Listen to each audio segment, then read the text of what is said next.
Good morning, everyone. We are finally there. We are finally at the Colosseum, the very icon of Rome. And because I think of the Colosseum as the very icon of Rome, I've called today's lecture "The Creation of an Icon, the Colosseum and Contemporary Architecture in Rome." But before we discuss the Colosseum, I want to say a few more words about Nero, the last of the Julio-Claudian emperors. And I show you a portrait of Nero here, ensconced in his Domus Aurea with the fourth-style wall of Fabulus behind him. And I wanted to just say and bring your attention to the fact that it really is quite amazing that we have the names of so many of Nero's artists and architects, and that can only attest to the fact that he must have gathered around him truly the greatest artists of the day, artists whose accomplishments were so superb that their names have been recorded for posterity at a time when very few artists and architects' names are recorded. And I just want to remind you of that group. Think, of course, of the painter of Nero, the man who was responsible for painting the third-style walls of Nero's Domus Aurea, Fabulus himself, and who also appears to have been the innovator of the fourth style of Roman wall painting. There was also Zenodorus, who was the most famous bronze caster of his day, a Greek artist of great renown, whom Nero hired to make his colossal statue, the colossal statue, 125 feet tall, out of bronze, that depicted Nero in the guise of the sun god Sol, and a statue that was referred to as the Colossus. And lastly, but not least by any stretch of the imagination, were the two architects of Nero, Severus and Celer, Roman architects, we believe, Severus and Celer, who were responsible for the Domus Aurea itself, for all the architectural innovations and experimentations at the Domus Aurea, and it was they who, we believe, were the creators of the remarkable octagonal room, as I mentioned last time, probably the most extraordinary room we've seen thus far this semester, and one that's going to have lasting impact on later Roman buildings and complexes. So the octagonal room, and also I mentioned to you other things in the villa, including a banqueting hall with a revolving ceiling. So these men also great architectural innovators.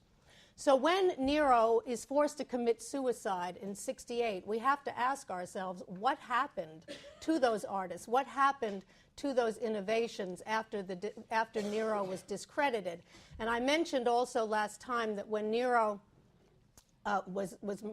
committed suicide, when he was discredited, he received an official damnatio memoriae from the Senate, a damnation of his memory, which meant that his portraits could be and were encouraged to be destroyed, and the same with his buildings. So what is going to happen to the evolution of Roman architecture when one of its greatest patrons, someone who encouraged the greatest architects and artists of the day, when he and his memory are annihilated and his buildings are destroyed? What is going to happen to architectural innovation? That's the main question we need to ask ourselves today as we look at the buildings that were commissioned by his successors, by members of the Flavian dynasty, Vespasian, Titus, and ultimately Domitian. We'll talk about Vespasian today, a bit on Titus, and then more on Titus and Domitian on Tuesday. What happens to these innovations when they begin to take over and when they begin to commission buildings? And we're going to see it's mixed. We're going to see a certain move back toward a conservative vision, but we're also going to see that Nero's innovations live on, and that's the most exciting piece of this particular Flavian puzzle, as we shall see. So we see again Nero here, and when Nero died in 68 A.D., what happened was not only that he received a damnatio memoriae, but there were no other Julio-Claudians to succeed him, and Rome and the empire were plunged once again into a very serious civil war, a civil war that was as profoundly troubling as the civil war that had followed Caesar's death. and Caesar's death, as you know, in 44 BC. And what emerged after this civil war, or during this civil war, was one of the most complicated and difficult years in Rome's history, the year 68 to 69, during which Rome had 4 emperors, not co-emperors, as Rome was to have much later in its history, but competing emperors in very quick succession, some of them holding on to power for only a few months. These men were Galba, G-A-L-B-A, whose portrait you see on a coin in the upper left, Galba, who becomes emperor right after Nero's death, and you can see him in a no-nonsense realistic portrait on that coin in the upper left. He is succeeded very soon after by a man by the name of Otho, O-T-H-O. You see him on the gold coin on the right, Otho, who saw Nero as a soulmate and had himself rendered very much with a Neronian hairstyle, as you can see. And then third, a man by the name of Vitellius, V-I-T-E-L-L-I-U-S, Vitellius, who seems to have had more chins than any other emperor in the history of Rome, as you can see in this wonderful portrait now in Copenhagen. And then ultimately Vespasian, V-E-S-P-A-S-I-A-N, Vespasian, who was the only one of these 4 who was able to hold on to power long enough to create a new dynasty. A new dynasty that he called after his family name. Flavius was his family name, the so-called Flavian dynasty. And fortune was on his side because he had 2 sons to succeed him, Titus and Domitian. And because he had 2 sons to succeed him, he was able to create a quite successful dynasty, as we shall see, that had lasting power. So this is our second main imperial dynasty, the Flavian dynasty, as opposed to the Augustan and Julio-Claudian dynasty. Now, Vespasian came to power in a civil war. And like Augustus before him, he recognized that although coming to power in a civil war could give you the authority that you needed to govern, it didn't give you the legitimacy. It was very important in the eyes of the Romans to have had an important foreign victory to give your dynasty legitimacy. Augustus came to power after his civil war with Mark Antony, but he looked to his victory over the Parthians in the eastern part of the empire to give his reign legitimacy. Vespasian does the same thing. He comes to power in a civil war. He beats back other Romans. So he has to look elsewhere for legitimacy, and he also looks east.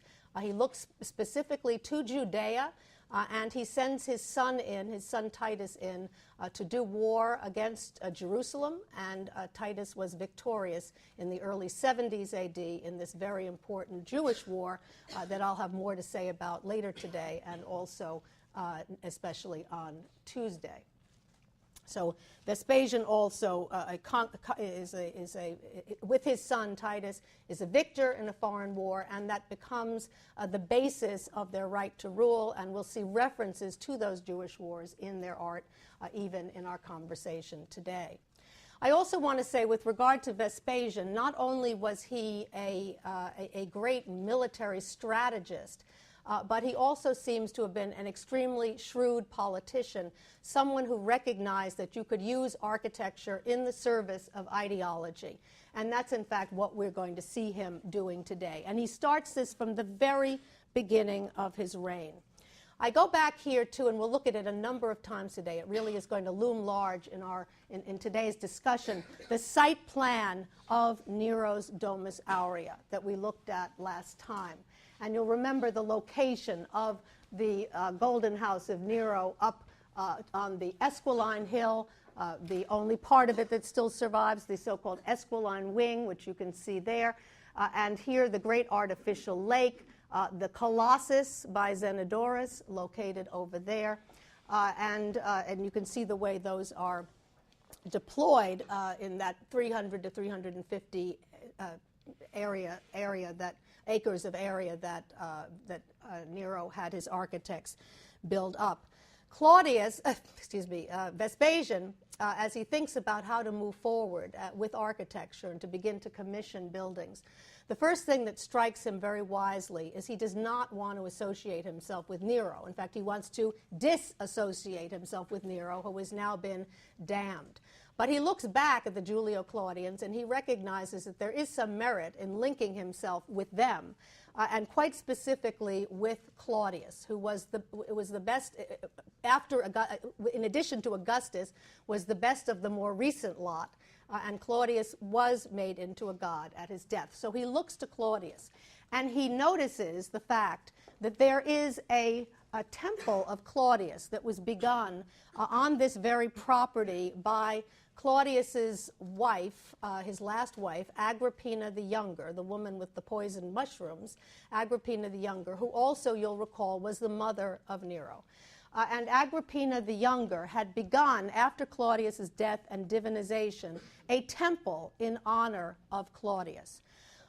Nero, who had no particular affection for his mother, and as you'll remember, had her murdered, decided that he didn't want any part of her building project either, and put a stop to it, especially when he decided that he had other plans for this particular area of Rome, namely to build his pleasure palace. So Nero stops construction. He doesn't destroy the building, but he stops construction on it and just leaves it as it is. The light bulb goes on for Vespasian, and Vespasian says to himself, the best way that I can use architecture to make a connection, to make a link between myself and the Julio-Claudians, especially Claudius, is to finish the temple of Claudius that Agrippina began. And that's exactly what he sets out to do. And he does this at the very beginning of his reign. We give a date of AD 70 to the so-called Temple of Divine Claudius, or as it is often referred to, the Claudianum in Rome. And you see again the location of that Claudianum right here. Now, all that survives of this building today is its platform, and I'm going to show you some details of that platform in a moment. A tall, great platform like the platforms of the sanctuaries that we looked at earlier this semester, upon which the temple rested. All that survives is part of that platform. And what I show you first here is a restored view that comes from the Ward Perkins textbook, where you can get a very good sense of what this platform looked like.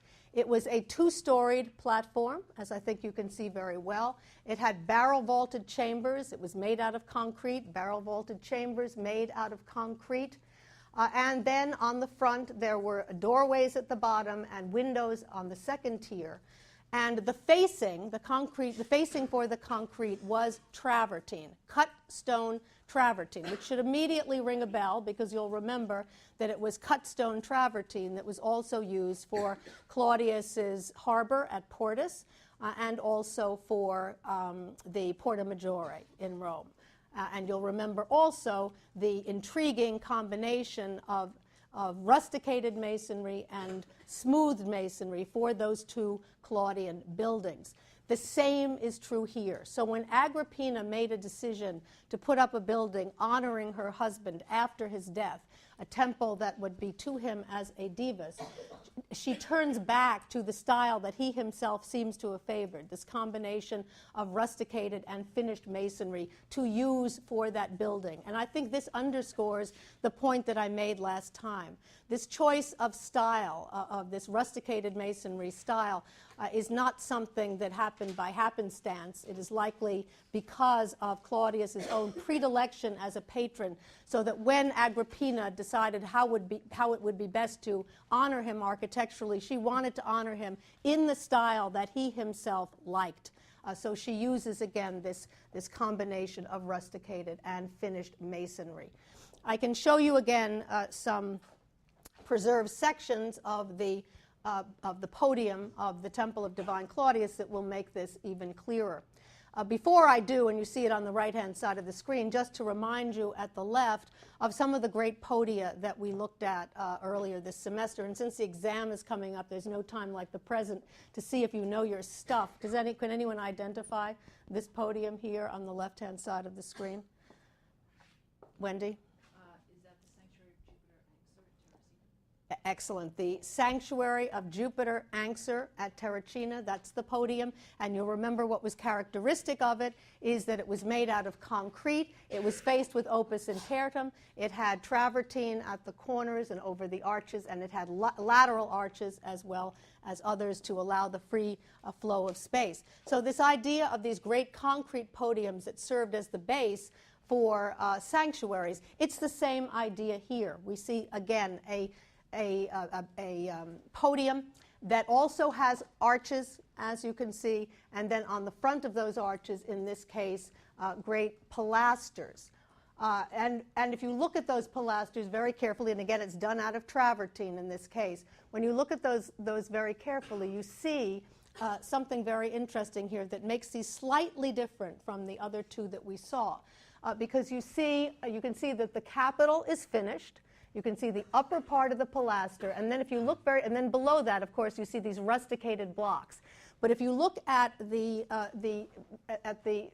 in between each of those rusticated blocks very carefully, and I'll show you a better image in a moment where you can see this even more clearly, you will see that part of the pilaster emerges in between each of those rusticated blocks, giving us even more the sense that that finished pilaster is somehow inside inside the rusticated blocks, waiting to emerge in a very interesting way. And we could psychoanalyze Claudius. We talked about his past and how he was not, he was ignored as a child and he was shunted aside, and because he stammered and so on. One could go very far and say that's Claudius, waiting inside to emerge sometime as like a cocoon that allows the butterfly to emerge at some point later in life. We could try that. I don't know whether you would buy that, but I mean it's one way in which one can think about this sort of thing. But clearly, whatever it meant, if it was just to point to his antiquarian interest, his interest in a more old-fashioned stone construction at this particular point, it does seem to have something to do with the particular personality of this particular patron. Here's just comparing the podium of the Claudianum to the Porta Maggiore in Rome, just to remind you of the rusticated columns there, the rusticated drums of these engaged columns, and then at the uppermost part, the way in which the upper part of the column and the capital are dressed smooth and seem to emerge. And that's when I first made that point about the likelihood that the column that we're supposed to read this is the column completed inside, just waiting to break free. And we see the same thing, but a further elaboration of that here. And I think you can see that much better in this particular detail, where you can again see the entire pilaster behind the rusticated masonry. You see the finished capital, the finished entablature up above, and then you can make out the entire pier, all the way, the entire pilaster, all the way down to the base, and then superimposed, or so it seems. It's not really superimposed; it's just carved in this way. But in between these rusticated blocks, again, giving me at least the sense that the pilaster is done inside. It's just waiting somehow for its debut out of this travertine block. Now, what about the rest of the complex? We don't know exactly, but we have some general sense that it is quite likely that it was similar to the sanctuaries that we looked at earlier, the sanctuary of Jupiter Anxur at Terracina and Hercules at Tivoli. And in fact, we do have some fragments of this on what is called the marble plan of Rome. I've referred to that before, the so-called Forma Orbis. Forma Orbis, F-O-R-M-A, a new word, U-R-B-I-S. The Forma Orbis, which was a marble plan of Rome that was made in the early 3rd century A.D., which was housed in a building that I'm going to show you later today. And there are fragments of this structure there that give us a sense of what it looked like in antiquity. So we would have had the podium. It's misrestored here. You have to imagine the 2 tiers that we just looked at before, not this sort of thing. But those beneath serving as the podium or the decoration of the podium, and then above a large rectangular space with a temple pushed not quite to the edge of the back wall, but toward one of the walls, dominating the space. In front of it, as you can see, we don't know exactly what that temple looked like, but it was probably a fairly conventional temple on the order of so many that we've looked at this semester. What's interesting about this that's different from the other sanctuaries that we saw is that in the rectangular space above, they seem to have planted a lot of bushes, as you can see here, and that becomes a very popular way of decorating these kinds of complexes in the Flavian period. We'll see another example later today. The greatest, the most famous building that was put up by Vespasian in the Flavian period was the so-called Colosseum, which he began in the year 70 AD, so contemporaneous to the construction of the Claudianum. But it wasn't finished until after his death. He died in 79. He was emperor for 9 years, died of natural causes. It wasn't completed until his son Titus became emperor, and Titus completed it and dedicated it in the year 80. We see a view of the Colosseum from above, a Google Earth image of the Colosseum from above. It was a very large amphitheater that could hold 50,000 people. It was made of concrete, as we shall see. And this aerial view is very helpful because it shows its relation, it shows its scale, its size. It shows that in Rome today it serves as a kind of giant traffic circle, as you can see here. The Romans love the Colosseum because it is an icon of their civilization, but at the same time they hate it. And they're always saying, would that we could just get rid of it so that traffic would be smoother in this part of Rome. And in fact, there was a scheme a number of years ago now, probably several decades ago by now. There was a Texan who was actually interested in buying the Colosseum and bringing it to Texas to display on his ranch. Fortunately, I mean, Italy gave us some thought to that, but they decided, obviously, that they were not going to part with the Colosseum. And fortunately, it has stayed intact. And I don't think the Romans would have been too happy about that at the end of the day, despite the fact that they curse it out on a fairly regular basis. But we see it here, and it's a useful view because it shows it in conjunction to so many of the other buildings and complexes we've been talking about thus far this semester. We're looking back from it toward the later Arch of Constantine that we'll look at the very end of the course, the Palatine Hill in the upper left, the Roman Forum beginning over here with the Temple of Venus in Roma that was done in the 2nd century. We'll talk about that also later. Here, the great Via dei Fori Imperiali designed at the behest of Mussolini. And on the right side, of course, the Imperial Fora with the Forum of Julius Caesar and the Forum of Augustus that we have also looked at this semester.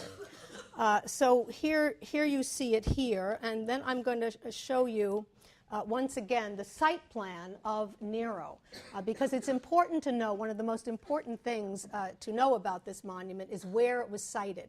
And where it was sited shows us again how incredibly shrewd Vespasian was when it came to establishing a political agenda and when it came to trying to court the favor of the public. He decided to raise, I mentioned this before, he razed to the ground Nero's Domus Aurea. Destroyed it, despite the fact that it had been done by these great architects, despite the fact that it had revolving ceilings. Would have been a really cool place for him to live himself. Think about it, he and his dynasty. But he decided to raze it to the ground for political reasons, to discredit Nero, and he hoped to gain favor with the populace. And what he did smartly was to say, what am I going to do with this property? I'm going to return this property to the Roman people. I'm going to build on it something that they would really like to have. So what he does is he fills in the artificial lake, and he uses the area on which the artificial lake was originally located to build the Colosseum. He puts the Colosseum right on the location of the artificial lake. And the message is clear. What did the Roman people want more than anything else? They wanted an amphitheater where they could go, a large amphitheater where 50,000 of them could pack in and watch animal and gladiatorial combats. There is no better way to gain favor with the Roman populace than to build a building like this, and to build it on top of Nero's pleasurable artificial lake, pleasurable only for himself, was a huge coup on the part of Vespasian. And we see that happening here and right in proximity to the temple of divine Claudius. Notice the fact also that the location of the Colosseum, very close to the Colossus. The name of the Colosseum was really the Flavian Amphitheater, after the family name Flavius, the Flavian Amphitheater. That's how it was known in antiquity. But it came quickly to be known as the Colosseum, not because of its colossal scale, which is what most people think, but because of the Colossus, because of the statue of Zenodorus that stood nearby. And by the way, the other thing that Vespasian did was to have the features of Nero erased on that portrait and to make them into the more generic features of the sun god Sol himself. So the statue continued to stand, but it was fixed up. It was redone, remade, so that it would look like Sol and not like Nero. But again, the Colosseum takes its name from that. So if you are in any, we used to have a Colosseum here in New Haven, but if you are in the future in any arenas that are called Colosseums, you'll know that that name goes back to the Colossus of Nero, the Colossus of Sol, not to the Colosseum itself ultimately, although I think those who named those arenas were obviously thinking about the Colosseum in Rome. So the location of the Colosseum, extremely important, and a political statement on Vespasian's part. And we see this man, this emperor of Rome, Vespasian, very cleverly using architecture to further his own personal and political agenda. This view also, this plan, cross-section, and axonometric view that all come from Ward Perkins are also very helpful in us getting a sense of this building. And I think you can see very quickly that, like all other amphitheaters, it had an oval or an elliptical plan. It was built up with concrete, a series of barrel and annular vaults. And that elliptical plan included essentially radiating barrel vaulted ramps and passageways, and a series of annular vaulted corridors that provide lateral circulation and that are buttressed by the thrust of the seating.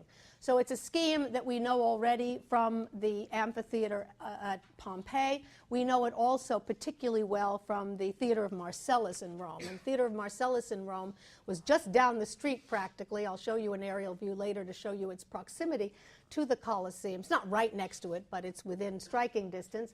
And it clearly, the architectural experiments in the Augustan period at the Theater of Marcellus were very important in terms of this particular design. It basically follows the same general scheme. The major difference, of course, is that since the Theater of Marcellus was a theater, it was semicircular in plan, whereas amphitheater architecture is always elliptical in plan, and that is the case also for the Colosseum.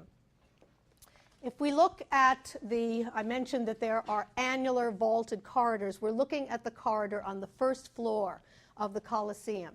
And you can see very quickly that it is, of course, made of concrete. How else would you get these annular vaults that you see here? They're very well preserved. They're easy to study. And you can see that those annular vaults rest on great stone piers. These stone piers made out of travertine. Again, you can see that extremely well in this particular view. That's the first floor. On the second floor, however, we see something entirely innovative, and that is the introduction of a new form of vault that we haven't seen before. This is the so-called groin or ribbed vault, spelled exactly as you think it would be, G-R-O-I-N, the groin vault or the rib vault. And you get, when you take two barrel vaults and make them intersect, the angles that you get create this kind of groin vault. And I show you a diagram here which makes that clear, I think, to you. And then a view of the second-story corridors to show you these actual groin vaults, these rib vaults that you see here, which are very interesting and add something, I think, to these structures. And they become very, very popular. After they begin to be used in the Flavian period, they become very popular, and we'll see the proliferation of groin vaults from this time on. So I talked at the beginning about what is are the innovations of Nero's Domus Aurea continued under the Flavians? Well, we know that the architects of Nero did not use groin vaults, but they were very interested in the free flow of space. And that interest in the free flow of space continues here, as does experimentation with concrete, and we see it in the use of these groin vaults on the second story of the Colosseum in Rome. When you visit the Colosseum in Rome today, you'll note that it does seem quite stripped bare, unfortunately. But it's important for you to be aware of the fact that it too was highly decorated, as so many other Roman buildings. And we do have engravings that were made, engravings and paintings that were made when the Colosseum was in better condition and when some of that stucco and painted decoration still existed. And I show you two drawings here that give you some sense of that. And you can see that all the surface was covered with stucco and then with figural decoration, all of which was painted, both the vaults themselves, as you can see above, and the corridors, all of that very elaborately decorated in ancient Roman times. This is obviously an exterior view of the Colosseum in Rome. The exterior of the building is actually quite well preserved, and I think as you gaze at it, you certainly are struck by the similarity of the scheme to the scheme of the Theater of Marcellus in Rome. In this case, the Theater of Marcellus appears to have had 3 stories, only 2 of which are currently preserved. This had 4 stories, 4 tiers, as you can see here. Again, the structure itself is concrete. The facing is travertine. We see these great arches, these great arcades, just as we saw them in the Theater of Marcellus. And then also, just like the scheme of the Theater of Marcellus, columns that are placed in between those arches on the first 3 stories. The columns in between those arches on the first 3 stories, just as the Theater of Marcellus, have no structural purpose whatsoever. They do not hold the building up as they would have in a Greek or Etruscan context. The building is held up by the barrel and annular vaults that are made out of concrete. So these columns have no structural purpose whatsoever, and they are here essentially as the icing on the cake, as ornamentation or decoration, but ornamentation or decoration that has certain meaning to it, a meaning that certainly conjures up ancient Greece, because you can see here that they have used all the Greek orders, the Doric order, the Ionic order in the second story, the Corinthian order, all of these are engaged columns, the Corinthian order in the third story, and then in the fourth story we see they use pilasters. These are Corinthian pilasters once again. So Doric, Ionic, Corinthian, Corinthian, again at the uppermost part, columns that have no structure that are used here as pure decoration, but decoration that again has an ideological connection. At the very top, you can see the detail of the pilasters. Between them, you see some travertine blocks that are brackets that stick out. Those were to support the wooden poles that you'll remember from our conversation about the amphitheater at Pompeii, supported the awning that was used when there was rain. 2 more views of the exterior of the Colosseum, a little bit closer up, where you can see very well here the Doric order in the first story, the travertine facing, the Ionic order in the second story, and then the Corinthian engaged columns here and the Corinthian pilasters, and then also the brackets, extremely well preserved on the Pantheon, on the Colosseum in Rome. The interior is a different story entirely. It is not as well preserved as the exterior. It is fascinating, however, to see, and I think you can tell from this particular view of the interior, where we have as always, we have so many tourists inside the Colosseum. I think they are very useful because they give you a very good sense of scale of how truly enormous this building is. They also show you that much of what was once there is no longer there in the interior of the structure. As we look down on it, we can see the elliptical shape of the arena. We can see the substructures here, all made of concrete. The ones that are below the arena itself were used for the storage of props, but also for the housing of the animals that were brought up for animal combat. There were small and larger cages down here, and I'm going to show you what those looked like in a moment. So that's the location of those, but again, not in very good condition today. Even more striking is the fact that although you can see again the concrete substructures for the seats on which the cavia rested, if you look very carefully, you will see there's only a single cuneus that is still preserved with a small number of marble seats. The whole thing was sheathed in marble in antiquity. All of the seats would have been marble.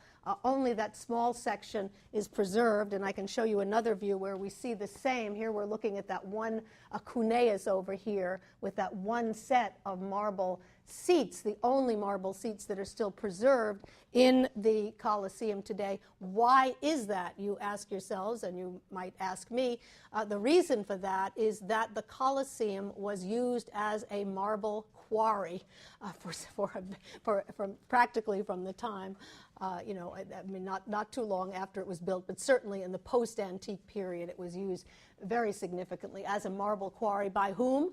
By the great princes and even by the popes. The popes did not hesitate to plunge the Colosseum for the marble that they needed for the buildings that they were putting up around Rome. The Colosseum ended up in some extraordinary buildings, so it was not for naught, but at the same time, obviously, it changed the face of the interior of the Colosseum forever, as we can see so well here. Two models of what the substructures would have looked like in the area of the Colosseum where the animals were kept. And they had a system of ramps and pulleys, and they took the animals up either up the ramps or by pulley from these cages. You can see they had metal grills in front of them, diverse animals kept down here below and then brought up when needed through openings in the floor, the pavement of the arena. The arena would have been paved with concrete. We have other examples of that elsewhere. I'm going to show you one today. And there would have been holes in that by which you could bring the animals up to the arena. This is a restored view of what the Colosseum the interior of the Colosseum would have looked like in antiquity when a performance was, when a gladiatorial performance was taking place. We see that what they did was they covered over the arena with some kind of ancient version of AstroTurf.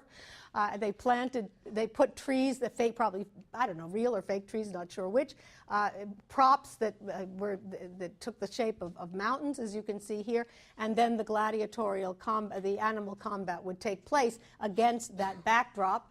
You can also see the seats, the cavia, the wedge-shaped sections of those seats, the cunei, the 50,000 people packed in for this special event. And then at the uppermost part, you see the awning, or this particular artist's rendition of the awning. I think it's very amusing that the artist has rendered it like an oculus, which is pretty unlikely that it looked quite like that. But I guess that's a very Roman thing to do, so he did that. But it looked probably in antiquity quite a bit more like the awning that we saw in the painting in Pompeii that represented a characteristic awning for a Roman amphitheater. The Colosseum, extremely famous in its own day, continued to be famous in antiquity. I show you here a coin, the reverse of a coin of a boy emperor by the name of Gordian III. You see Gordian up there. The reverse of his coin in the early 3rd century A.D., showing the Colosseum, so we certainly know from that it was still in good condition and being used in the 3rd century. We see the outside with its tiers of columns. We see something, an event going on inside. We see people in the seats, and we see those poles that supported the awning here. And most interestingly, we see the Colossus, which was clearly still standing also in the 3rd century A.D., the Colossus in which the features had been changed from those of Nero to those of Saul with the rayed crown. It was very easy to do that because, as I had mentioned, Nero had been shown originally himself as Saul with the rayed crown. So all they had to do was change the features of the face. They could leave the crown, and that crown clearly still there. in the 3rd century AD. But just again as a reminder that the Colosseum gets its name from that colossal statue that stood next door. And this one last view of the Colosseum, this is a model which you have on your monument list, a model that probably gives you as good an idea as any of what the exterior of the building looked like in antiquity. And I use it here to show you two things. One, that we do believe on the 2nd and 3rd stories there were statues placed in the niches beneath the arches. And this also shows you very well the way in which the wooden poles rested on the brackets, those wooden poles to serve to support the awning of the structure. Anything and everything goes on at the Colosseum. When I started going to the Colosseum more years ago than I want to say, the Colosseum was very easy to get into. You popped over there, you could walk in. It was in a flash, never a problem. It's become one of the greatest tourist sites in Rome, and in fact, a warning if you're going to be making your way. I think at least one of you mentioned to me spring break trip, but if you're going to be making your way to the Colosseum anytime soon or in the future, it's actually not a bad idea to go online. You can now go online and you can get tickets online for places like the Colosseum. You don't need it for most places, but for the Vatican, the Colosseum, the most popular, it's not a bad idea to get tickets in advance, because then you can go on the short line instead of the line that you're going to have to wait for hours to get in. But while you're outside, there's always something going on. This also never used to happen, but recently the Romans have gotten smart about realizing that everyone wants a photo op, and so they supply a host of gladiators outside the entranceway, and especially since everyone is online for so many hours, you might as well have something to do. So they stock the place with modern gladiators who are more than willing for a certain number of euros to pose in your pictures, and you see a young woman here taking her boyfriend or husband, whomever, a picture of him playing the gladiatorial role with this sword, as you can see. And there are lots of fun. It's fun just to stand there and watch everybody posing for these extraordinary pictures. We saw that in the Colosseum, the substructures were very poorly preserved. And so I wanted to show you another amphitheater where they are well preserved, so you can get a better sense of what those substructures would have looked like in antiquity. And so I take us back south. We go down south to Campania once again, to a place called Pozzuoli. And Pozzuoli is very near to Baia, and near to Naples, and near to Pompeii and Herculaneum, and so on. A town that has one of the best preserved Roman amphitheaters from the ancient Roman world. It dates to the late 1st century AD. And I show you a view here of the substructures of the amphitheater, the Roman amphitheater at Pozzuoli. And you can see what I mean. The annular vaulted corridors down below, well preserved, as are the cages in which the animals were kept in antiquity. The grates are gone, but the cages are still there, as is much of the ceiling, and it's actually a fun place to wander through because the light effects are incredible. The light effects through the openings in that ceiling that were the openings through which the animals were transported by ramp or by pulley up to the arena. Here's another view where you can also get a great sense of these substructures, of the places where the animals were kept, and also of those openings in the ceiling that allowed them to be brought up above. And you can also notice very well here the fact that the construction in this case, late 1st century AD, is concrete faced with brick. And we talked about another important part of Nero's architectural revolution was the fact that they began to build buildings that were brick-faced concrete buildings. We talked about the fact that that had to do with the fire and the decision taken that brick was more fireproof than stone, and they began to use it, and we see it being used here. So another important another important facet of Nero's architectural revolution that was not lost with the emperor's death. And here you can see the very well preserved pavement of the arena, done in concrete with these openings in it, the same openings that you saw just before from down below, through which the light came. These are the openings through which props, animals Some of them are very small, some of them are larger, and would allow some things to be brought up through them. But you can also see there was a big open area in the center that was also used, covered over when there was an event, but that was also there in order to allow a freer flow and allow the attendants to bring the animals up to the top. So again, a very well preserved pavement of the arena. And you can also see in this view that the seats, the cavia of the theater at Pozzuoli, also extremely well preserved. You can't tell here, but the division into cunei, the same. So we look to this amphitheater to give us a better sense of what the interior of the Colosseum would have looked like in ancient Roman times. We talked about the Temple of Divine Claudius. I remind you of a model of it here again, and the relationship of that Temple of Divine Claudius with the temple, conventional temple, on top of a very tall podium. The fact that that looked back to the architectural experiments very early on, 2nd to 1st centuries BC, at the sanctuaries of Jupiter Anxur at Terracina and of Hercules Victor at Tivoli. It was that kind of thing that was being looked back to. And it's interesting to see that it was that same plan, that idea of a great open rectangular space with a temple as part of it, that was used, and with the temple put along one of the longer ends, that was used by Vespasian for his own forum in Rome, the so-called Forum Pacus. It's sometimes referred to as the Templum Pacus because we're not actually sure how it was used. We don't think it was actually used as a typical forum with shops and a law court and so on, but may have been used in a different way, and I'll speak to that in a moment. So we don't quite know what to call it, and we call it either the Forum Pacus or the Templum Pacus. In order to see its location, I show you this view of all of the imperial fora in Rome, those fora that line the Via dei Fori Imperiali across from the Roman Forum. We've already looked at, here's the tail end of, or the side of the Roman Forum here, and right next to it, two fora that we've already discussed, the Forum of Julius Caesar, and then the Forum of Augustus. Nothing else. This wasn't there then, this wasn't there then. But Vespasian decides to build a forum himself in close proximity to the Forum of Augustus. In fact, it's interesting to see that it faces, the temple is actually on this end, so in a sense it faces the Forum of Augustus. So another smart strategic move on the part, a smart political move on the part of Vespasian to associate himself not just with Claudius, a good emperor who was divinized, but also with Augustus, the founder of the Julio-Claudian dynasty and the first emperor of Rome. So to build his structure facing that of Augustus's, his temple facing that of Augustus's.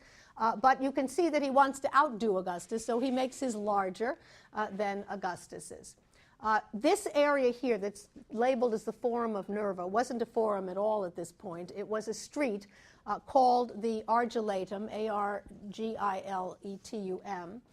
And that street, the Argiletum, and you can see it labeled up there, that street led into a part of Rome, a residential area of Rome that I've referred to before, called the Subura, S-U-B-U-R-A. The Subura was, again, a place where there were a lot of I've mentioned it again, we saw there a lot of, or there were there a lot of apartment houses, mostly made out of wood, rickety apartment houses that were lived in by large number of people with lesser means. And there were consequently always fires there, and you'll remember that Augustus's architects had to build that large precinct wall out of Peperino to protect the temple of Mars Ultor from the fires that used to break out all the time in the Subura. So you have to imagine this as a street in between the Forum of Augustus and Vespasian's Forum Pacus in ancient Roman times.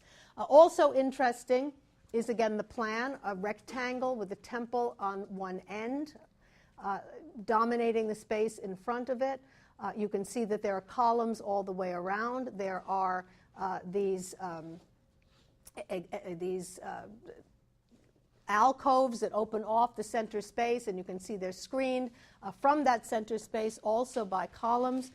We know that some exotic materials were used here, marble that was brought from other parts of the world. We saw that beginning already under Nero, bringing marble from Asia Minor and Africa and Egypt and so on for his buildings. That also continues under the Flavians, so another Neronian innovation that remains important.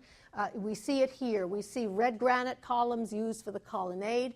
We see yellow columns from Africa used for the columns that screen these alcoves from the larger space. And then we see white marble for the rest. So this combination of imported marbles used for the Forum Paucis in Rome. The Forum Paucis no longer survives. You can't see any of it today. We do know its location, though, and we do have a good sense of its plan, once again, from the so-called Forma Orbis, from this marble map of Rome that has a few fragments of the Forum Paucis. You can see one fragment here, and then a third fragment up there.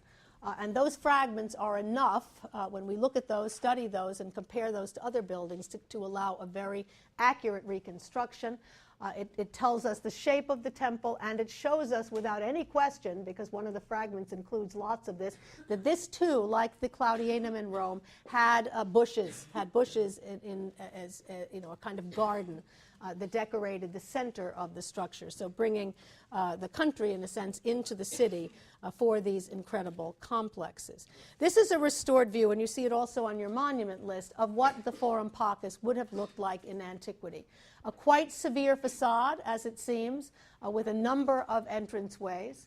The temple pushed up, in fact, not only pushed up against the back wall, but part of the colonnade that flanks it on either side.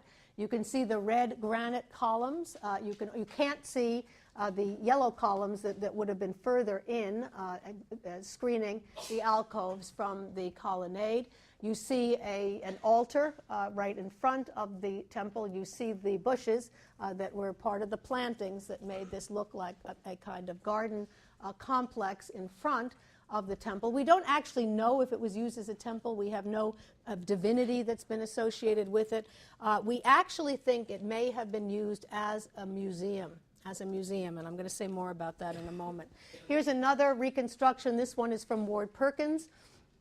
You can see that it is roughly the same as the other, with one exception, and that is it shows an entranceway that's made up of 3 doors and a number of columns. This was thought for a very long time to be the case, that there was an elaborate entranceway with columns and projecting entablatures, the sort of thing that we haven't seen yet in built architecture, but we did see in second style Roman wall painting. But that idea has been discredited, and now people believe it is much more likely that the facade was very plain. The reason that this idea came to the fore is that eventually, when the Argulatum was filled in with a forum by Vespasian's second son, Domitian, Domitian did build a forum that is in part preserved, and which we will look at next week, I believe.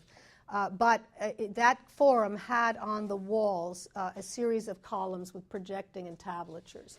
And that does still exist now, or part of it does still exist. So I think that's what originally gave archaeologists the idea that that was there before and was part of Vespasian's complex, but that seems not to have been the case, and the reconstruction that you have on your monument list is the one that you should go by.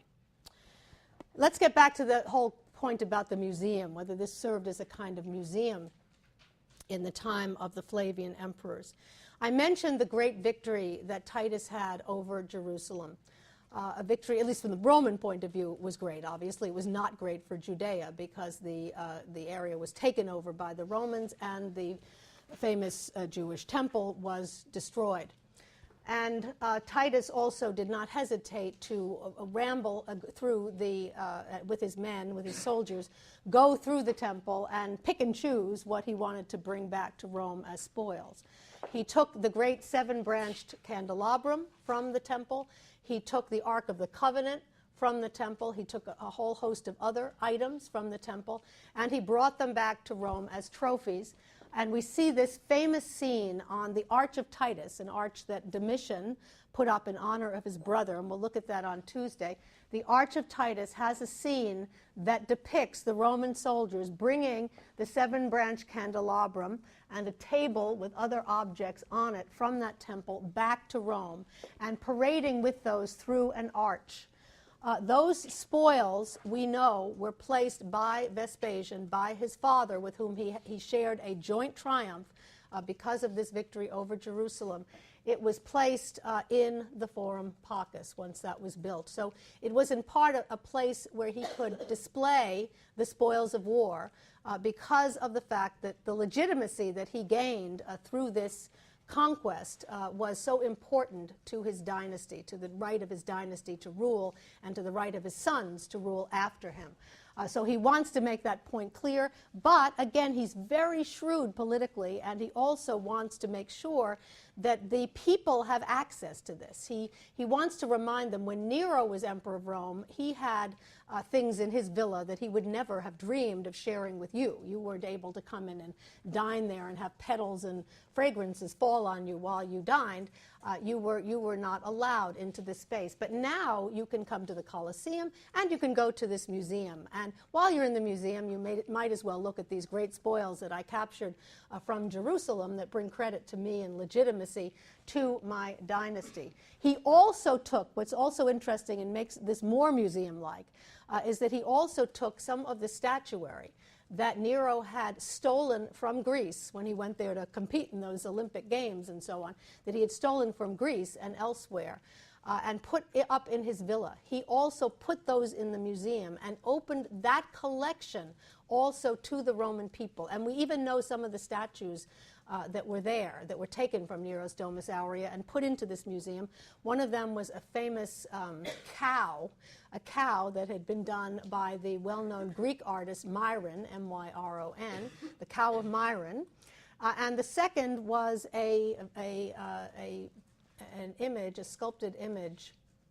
We're not sure, I don't think we know whether it was in marble or bronze, the original, but an image of a reclining Nile River who is surrounded by 16 kids who are running around up and down on top of him and around him. Another famous statue that was in Nero's possession that gets put into what appears to have been a very important museum.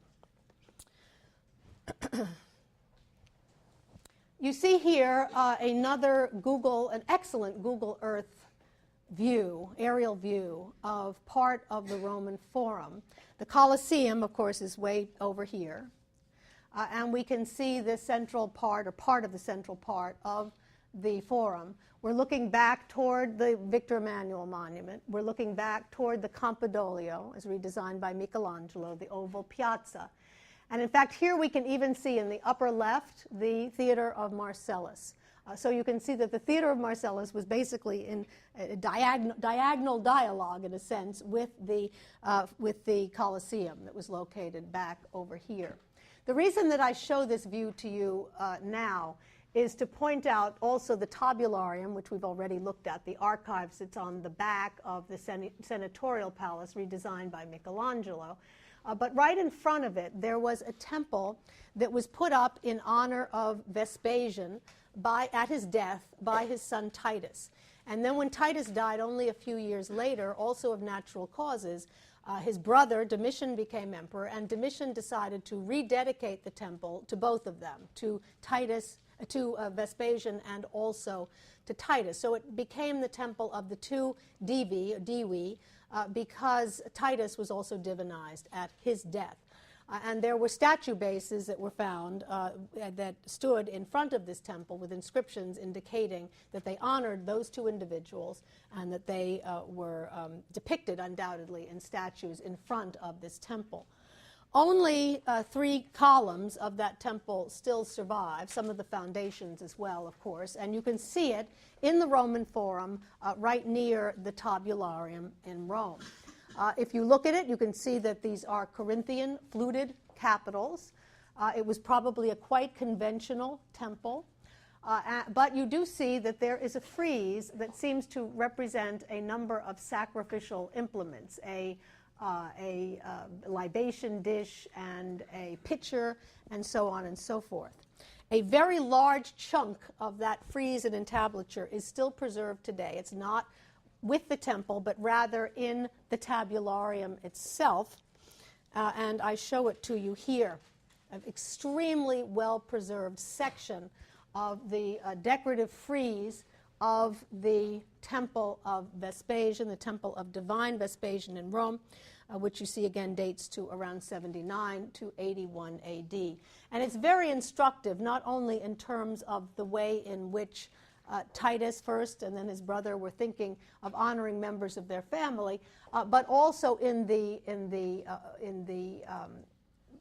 incredible in how ornamental this is. I mean, that this is decoration that is more richly textured than any that we've seen thus far, and also more richly undercut. The artists are beginning to use the drill to create very deep shadows among the decorative motifs to make them stand out even more. And you might remember, I didn't bring it back to show you, but you might remember that section that I showed you from the forum, from the Temple of Venus Genetrix in the Forum of Julius Caesar, where I mentioned that that had been restored in the time of Domitian, second son of Vespasian, and also in the Trajanic period, and that the very deep carving indicated to us the deep carving indicated to us not only that it had been done later, but also the fact that the Flavians were particularly interested in this very ornamental decoration, very deeply undercut ornamentation. And we see that so well here. We see also the interest in the variety of motifs in this frieze and in the decorative part of it. And then the frieze itself is very interesting. If we look at the objects, we see that they are mainly objects that are used in ritual sacrifice. We see the skulls of bulls, just as we saw them in the inner precinct of the Areopagus, one on either side. We see a libation dish. We see an axe over here. That's to knock out the animals. Here's the knife to slit the throat of the animals, the pitcher to pour wine on an altar, a whip for whatever purpose that had, and then over here a helmet, as you can see. So all of these implements that were used in sacrifice, regularly used in sacrifice, arranged like a still life against a blank background. And I don't know about you, but when I look at this, I am reminded of some of fourth style Roman wall decoration, of the still life paintings that we saw in the third and the fourth style, where you have individual objects against a blank background, and also the decorative nature of this conjures up some of the decoration that we see, the profusion, the almost overly decorative element of fourth style Roman wall painting. And since this dates to 79 to 81, and you'll remember the fourth style is 62 to 79 at Pompeii, but we know that the fourth style continued on. It was the fourth style that was the most popular style post 79, obviously not in Pompeii or Herculaneum, but elsewhere in the Roman world. So this very much in keeping. We're seeing in architecture something very much in keeping vis-a-vis decoration, as we see in fourth style Roman wall painting. The last monument that I want to show you today is in many respects the most important. That seems like a strange thing to say, because what could be more important than the icon of Rome, the Colosseum? But when we think about it, the Colosseum was actually a fairly conservative building, right? I mean, it goes back to the amphitheater at Pompeii and its general plan, and it is quite similar to, in fact, very similar to, the theater of Marcellus, which was done at the time of Augustus. And Augustus was trying to connect his reign to that of Periclean Athens and was using stone construction. And the Colosseum is of stone construction, although it also, of course, makes use of annular vaults made out of concrete, and also innovates with the new groin vaults. But for all intents and purposes, a relatively conservative building at this time, the Colosseum was. The building that I'm now going to show you was not that way at all, even though it's a building that is much less well known than the Colosseum, and it also doesn't exist any longer, unfortunately. And those are the Baths of Titus, a very important structure for us. The Baths of Titus, the Thermae Titii, the Baths of Titus, that date to AD 80, right smack in the middle of Titus's brief reign of 79 to 81. They were put up in Rome, and they were put up in Rome, not surprisingly, you know the narrative here, not surprisingly, on that land that had earlier been expropriated by Nero. Another instance of the Flavian emperors giving back to the people. You've given them a museum, you've given them an amphitheater. Now you're going to give them a bath. Next to an amphitheater, the bath is what they wanted most of all, a place where they could go to bathe, but also hang out with their family and friends. So again, giving back to the people what they wanted. Wise, shrewd political move on the part of Vespasian, being followed by his equally shrewd son, Titus. The location of the baths of Titus was next to, actually what you see here on top of the Golden House is actually the plan of a later bath, the baths of the Emperor Trajan, which we'll look at in the future. But the smaller baths of Titus were put to the, I believe it was, the west of the Esquiline wing of the Golden House, right just between the Golden House and where you see Esquiline written up there was the location of the baths of Titus. All that survives of the baths of Titus is part of one wall, a brick-faced concrete wall with some engaged columns. That's all we have. But the building was still standing, the building was still much better preserved in the 16th century when it was drawn by Renaissance architects, most specifically by Andrea Palladio, whose name I put on the monument list for you. Andrea Palladio drew a very complete plan of it, and it is on the basis of that plan that modern plans are made of the baths of Titus, and I show it to you here. And we believe this is a very accurate plan of the baths of Titus. And I compare it for you here with, again, those of you studying for the midterm, what's this? The Stabian Baths in Pompeii, 2nd century BC, very good. And we talked about that as the typical earlier bath structure, and just a very quick review to remind ourselves of its major features. It had the palestra over here, surrounded by columns on three sides, the piscina or the natatio, swimming pool at the left, and then most importantly, the bathing block on the right side of the structure. A men's section and a women's section with that sequence of rooms, the apoditerium or the dressing room, the tepidarium, rectangular, or the warm room, the caldarium, hot room with an apse and a cold water splash pool, cold water splash basin, and then most importantly the frigidarium, that small round building with radiating alcoves. That was the typical Roman bath structure until we begin to see, or our first example in Rome of the so-called imperial bath structure. The plan that is used by the emperors for the baths that they build in Rome. It is possible that Titus's was not the first. There's been some speculation. We know that Nero had built a bath. There has been some speculation that Nero's bath may have been the first example of the imperial plan, but we don't know for sure. But Titus's, of the ones that we know have the specifics about, we know that Titus's was definitely an example of this imperial bath structure. And the features that are outstanding here that we need to focus on are the fact that this imperial bath structure had a very elaborate entranceway that consisted either of columns on square bases or piers in the front. There seemed to have been a series of groin vaults. Anytime you see an X in plan, that means a groin vault. An elaborate stairway, some more columns or piers here, and more groin vaults, and another stairway leading into a double palestra, in a sense, or you could call it a combined palestra here on the southern side.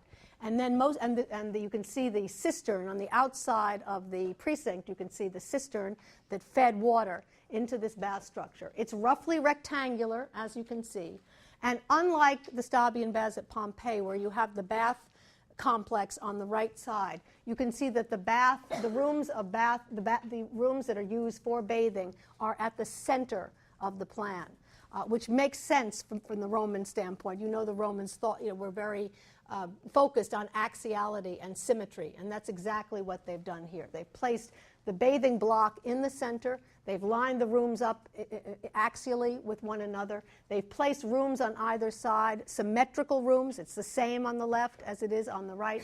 The rooms are symmetrically disposed around that central bathing block. And they've taken the frigidarium, which was the smallest, albeit the most interesting architecturally, but the smallest room in the bath, and they've made it the largest room in the bath, because you can see at F a very large cross-shaped room with an apse on one end, a groin vault over the center, a single large groin vault over the center, flanked by and buttressed by 2 barrel vaults, one on either side, and then opening off those barrel vaults a series of rectangular alcoves with, as you can see, with walls that are scalloped, and then with columns that screen those alcoves from the central groin vaulted space. So an entirely different way of thinking about the frigidarium. Then that into the tepidarium, from the frigidarium, again through a screen of columns. That's fairly conventional, rectangular. And then into, we see here double caldaria, 2 caldaria. They also in a kind of cross shape, although a cross shape that appears a little bit more rounded than the case of the frigidarium. They too screened by columns on 3 sides, very open, allowing a free flow of space in a way that was not true of the Pompeian baths, where the entranceways were tiny from one room to another. Here, a great deal of emphasis on the free flow of space. So what's very important here, the way I want to end today, is essentially where I began. What innovations of Nero's architecture lived on despite his damnatio memoriae, and despite the fact that his buildings were destroyed. His buildings no longer stood. The Domus Aurea no longer stood to be studied. And yet, what we see is some of the innovations did live on, and the ones that did include, and let me just compare as the last image, compare the octagonal room, an axonometric view of the octagonal room with the baths of Titus in Rome. What we see are some of the experimentations that were taking place in private architecture, palace architecture. And I should make the point that just as we've said that tomb architecture was often very eccentric and very experimental, the same was true for private architecture. Not surprisingly, these are buildings that people make personal decisions about. How do I want to live, and what kind of spaces do I want to live? And where do in what kind of building do I want to be buried? Those are very personal decisions, and they were much more likely to be experimental decisions, where public architecture had to toe the line to a certain extent and had to be more closely allied with what had gone before, and it was also more referential in terms of looking back to other emperors and so on. So we see experiments in private palace and tomb architecture, villa architecture, that we don't tend to see as much in public architecture. But what we see happening here is very momentous, and that is the lessons that were explored first in private architecture are being adopted in the most public of all Roman buildings, a bath building. And it's being done in a very different way from the Colosseum. The most important adoptions, innovations that were in Nero's Domus Aurea that are also included in the baths of Titus are axiality, symmetry, and I've described both of those already, new vaulted shapes, which we also did see in the Colosseum, the use of the groin vault extensively here, and then perhaps most importantly, this free flow of space. The free flow of space, the vistas, the panoramas, from one part of this bath structure to another that is very different from the bath structure of the past, from the bath structures, for example, of Pompeii. So what we see in sum is the fact that despite Nero's damnatio memoriae, despite the fact that that allowed authorities, and in fact the new emperor, to destroy the portraits of Nero, to raze his palace to the ground, which Vespasian did after all, despite that, the architectural innovations of Nero's Domus Aurea lived on. They lived on in the baths of Titus, and we're going to see they lived on in perpetuity, and we're going to see them continuing to have a huge impact on the evolution of Roman architecture. Thank you.